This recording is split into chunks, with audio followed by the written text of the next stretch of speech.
शरीयत में सिर्फ 3 दिन तक शोक मनाने की इजाजत है, इसलिए हम निकल पड़े हैं।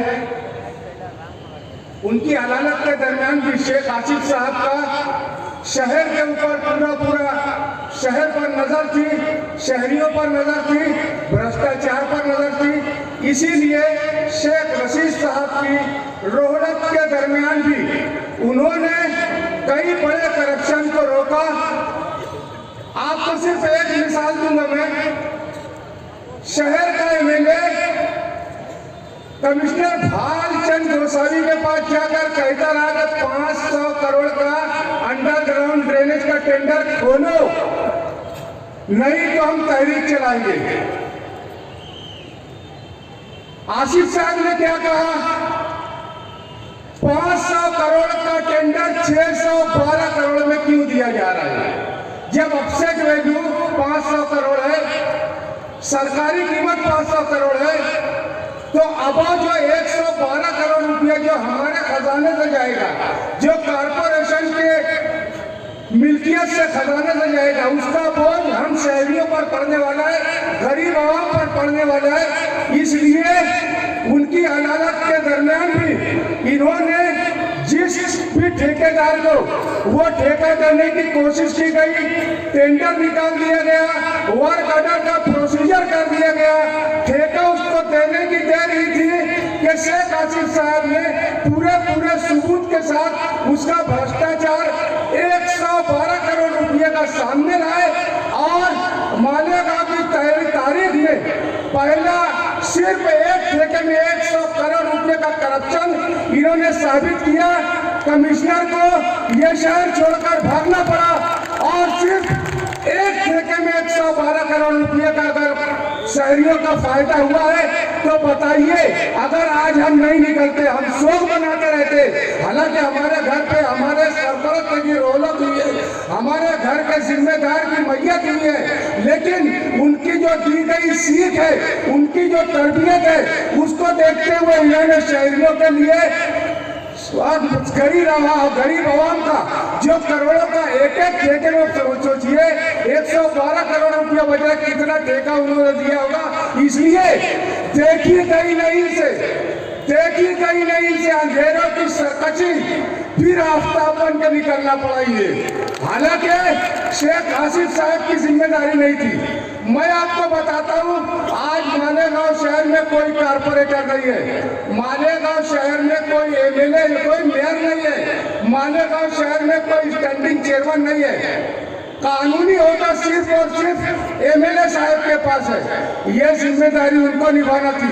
लेकिन वो सिर्फ 500 करोड़ का टेंडर खोलो का मतलब मैं ये लेना चाहता हूँ, या तो कमिश्नर की, आउटर के मिनिस्टर की और सेंट्रल के एमएलए साहब की मिली भगत की, या ये हमारे हजरत बहुत भोले, उनको नहीं समझता कि यार इतना बड़ा भ्रष्टाचार हो रहा, 112 करोड़ रुपये अपने वहां से लेके चले जा रहे हैं। आपको याद होगा पीछे 100 करोड़ रुपये का फंड आया, जिसमें से 70 करोड़ गवर्नमेंट का था, 30 करोड़ मालेगांव महानगर पालिका, और इन्होंने वहां पर भी चोरी की।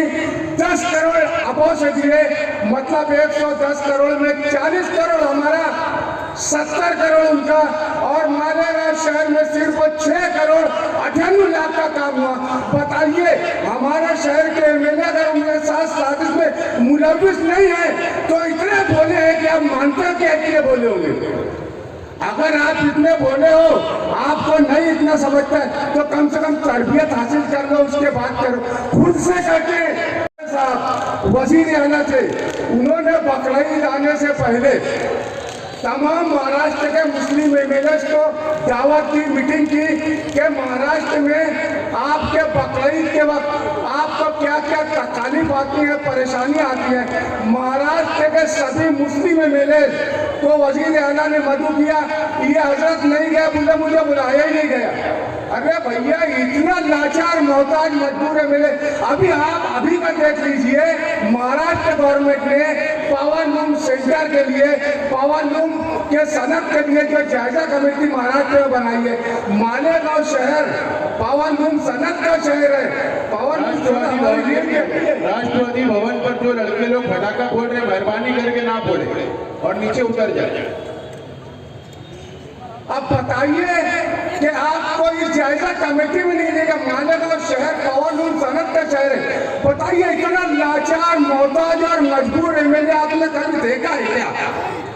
मेरा यह मानना है कि इतना भोला हमारा शहर का एमएलए नहीं हो सकता। अगर इतना भोला है तो इसको नकार दीजिए, फुल्ली मार दीजिए उसके ऊपर कि वो ना उसको मुस्लिमों की मीटिंग में वजीर आला को वहाँ बुलाया जाता है, ना पावर लूम शहर का सनत होते हुए मालेगांव जायजा कमेटी में उसको बुलाया जाता है।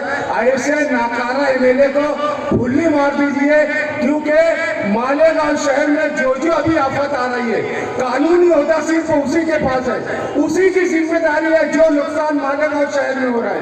आपको मालूम होना चाहिए मालेगांव कारपोरेशन में 4 प्रभाग है। प्रभाग एक जो है नदी के उस तरफ है, जिसका एमएलए दादा भूसे है। आपको समझ मालूम होना चाहिए कि बाकी जो 3 प्रभाग है जो नदी के इस तरफ है, उन 3 प्रभाग में बड़ी घरपट्टी सर्वे करके बांटी जा रही है, और नदिया के उस तरफ सर्वे ही नहीं किया गया तो बड़ी घरपट्टी कैसे बांटेंगे?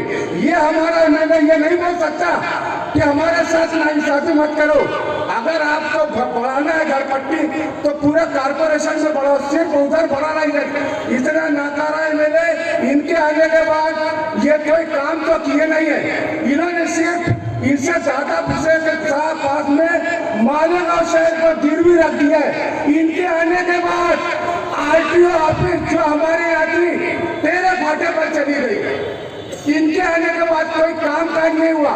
जो सब रजिस्ट्रार ऑफिस जहाँ खरीदी बिक्री होती है, जो पहले से मौजूद थी, इसने उससे साथ करके वो 2 अक्टूबर को उन्होंने वहाँ चोएगांव में उसका उद्घाटन कर दिया, वहां पे चली गई।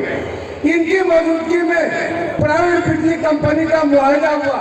ये 5 महीने के एमएलए हुए जब इन्होंने करारनामा करवा दिया, और जो बिजली कंपनी का ऑफिस था उसको थिएटर से उधर लेने चले गए। बताओ मुझे, ये एमएलए कुछ काम तो किया नहीं। बाकी जो सहूलियात मालेगांव शहर में थी, जो पहले से मौजूद थी, जिसको बचाना इनकी जिम्मेदारी है। आज सिर्फ कानूनी होने पर वही है। अगर वो सब चीजें हमारी सहूलियत छीनी चली जा रही है तो ऐसे एमएलए के ऊपर आग थू